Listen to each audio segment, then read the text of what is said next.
So we do want to do some finishing here, and so I'm going to choose some of my my rich violet blue colors again and just add some line. And I like to think of painting in stages.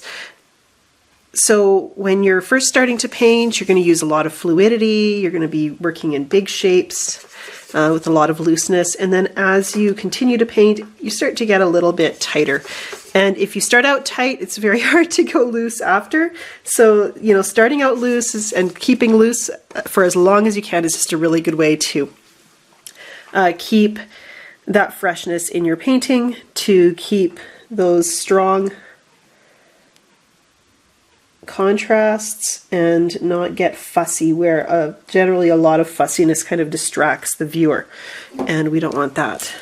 So I'm going to be working with line, and I'm going to be working with two brushes here because I want to have quick control and the ability to create different shapes.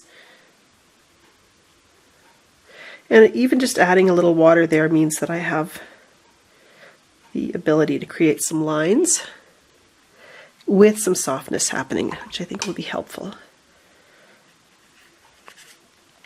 Now this little brush, this little Perla synthetic, it's a number 8 round, and so it seems like it would be a good brush to put in small shapes.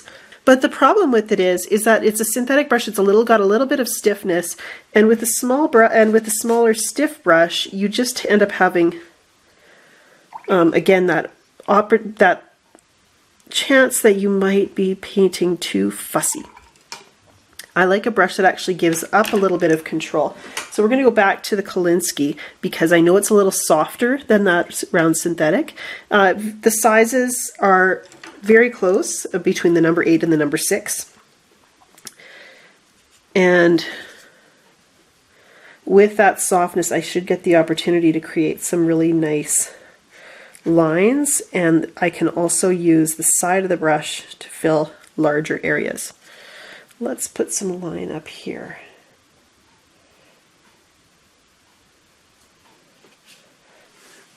So I pulled with my brush, I started with a thin line, and then I got a little looser and wider as I moved up the page. I think that's pretty. Adding some darks up here is going to balance the strong dark patterns on this side. And I'm going to do lines, but I'm also going to do some negative shapes where maybe the purple is coming in front, the lighter violet, and the darker blue is something peeking through from the background. And then maybe a wet brush here.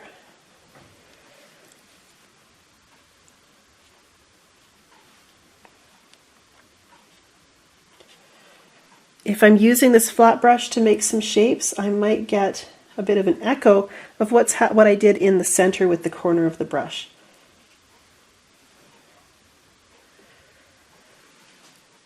Liking that. And what I'm thinking about right now, trying to keep the freshness, is just working until I have a balance between dark on this side and those darks on this side. And I actually think I'm almost there. Just adding those few lines. Do you see how there's a flow moving through the painting here?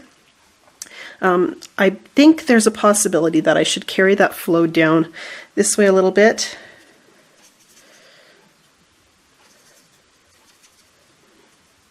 So I'm going to try and do that.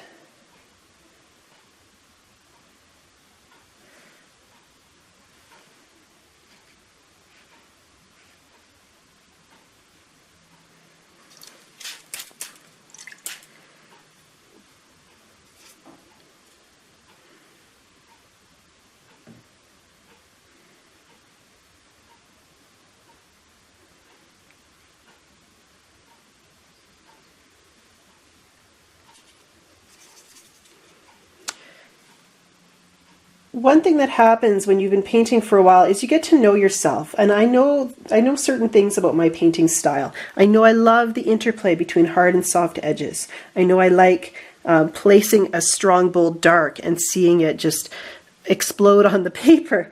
And knowing those things helps me to plan and choose approaches that are going to kind of bring me to that happy place in my painting. Wondering if I can add a little bit of the phthalo yellow green at this stage, just to make my washes even a little more interesting. And look at that, it's a little bit opaque, so those little sparkles of green are actually really fascinating on the paper. I am going to just blot so that they don't take over the inside of my flower. They can have a hint of yellow-green there, but I don't want too much.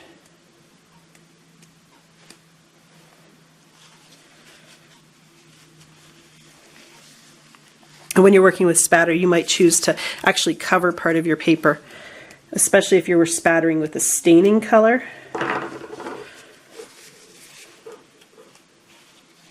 I don't mind a few little oversprays here though. And then the other thing you can do is actually just use your brush to drip. If you have enough water on your brush, it will start to drip, and the higher you drip from, the splatterier that drip will appear. More splattery.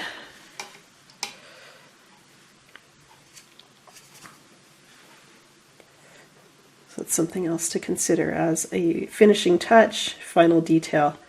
It's something I enjoy adding, although I try not to let it overpower my painting.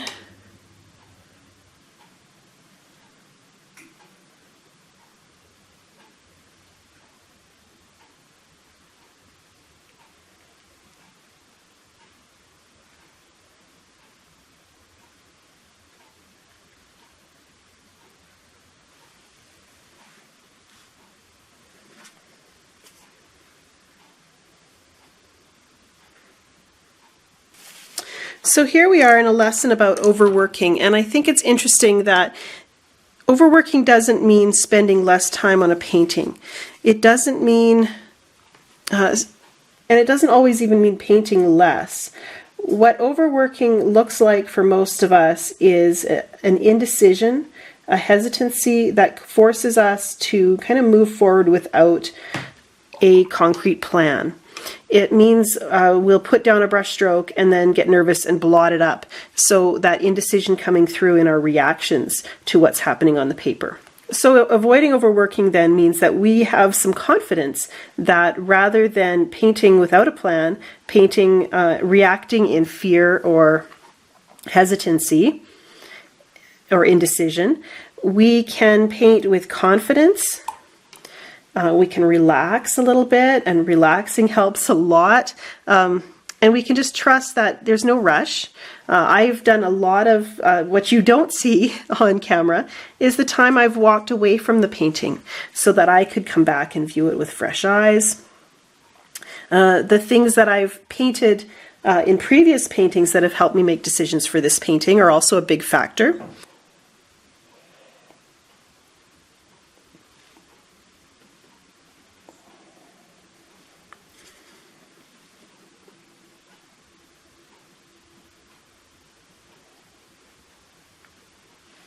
So even if the worst happens and this painting were not to turn out, if it were to be a complete disaster, if I were to absolutely hate the direction of it, that doesn't matter because I'm learning and I'm teaching myself approaches and techniques to make my painting journey more fun and to paint with more confidence. I can choose an area of the painting that I love and maybe crop it and frame that part. Maybe I would decide to just zoom in on these flowers and paint or frame just that one section of the painting.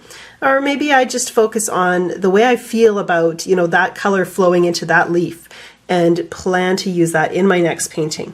Maybe I would take the information I now know about my phthalo yellow green and how it shows up so beautifully on a darker wash and use that to plan how to work with light values over dark in a future painting. All of those things can help me paint with more confidence even when the painting I'm working on right now doesn't turn out. And the bold choices that I've made, rather than being a sign that I was overworking, they show my ability to paint with confidence and boldness and trust that I will be able to know what my painting needs.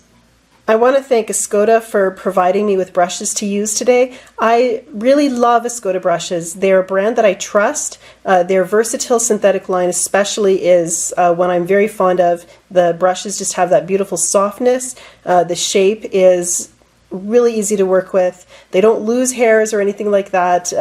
The ferrules are nice and tight. Well, the craftsmanship of Escoda brushes is really just excellent. They're a beautiful brush. And the range of options that you get, whether you want synthetic or natural hairbrushes, whatever your working method, the Escoda brushes are a beautiful experience to work with and a brand that I would trust and recommend to anyone.